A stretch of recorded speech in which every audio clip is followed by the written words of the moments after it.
Okay guys, so this is the old piece, and fortunately the size is matching on the old one and the new seal. So it is 70 by 85 by 7 or 70 by 86 by 7. I'm sorry. The writing is way too small on this one, so I didn't sew it properly, but it is the same. So now I have cleaned everything, as you saw, the oil that was over there, and when I took this off, I was finally convinced that this thing was finished, because this is the back side on this thing.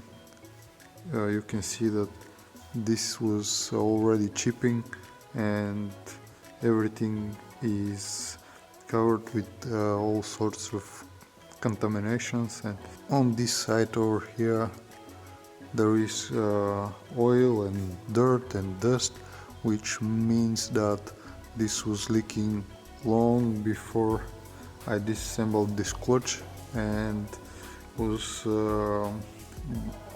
about time to be replaced. And it is pretty much worn, and this thing has to be rubber, plastic rubber, but instead this is already become like plastic, and it's not moving easily. It is hard when you touch it, and it doesn't actually do anything what it's supposed to do. So now this is going to the garbage, and this is getting in instead.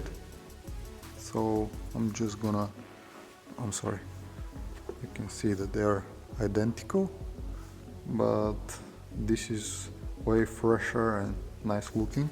So I'm gonna probably use the old one to get the new one in place, and basically this is it. I'm just gonna jump down there and I'm gonna start mounting it.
So guys, finally the new clutch is mounted and the gearbox is ready. So it is already time for me to assemble the gearbox with the Angel once again, but for that to happen I have a little bit of repairs to do for the undercarriage, because the subframe, it has two bolts that I had to cut, so I'm gonna have to weld new pieces there, and then I'm gonna get back to this.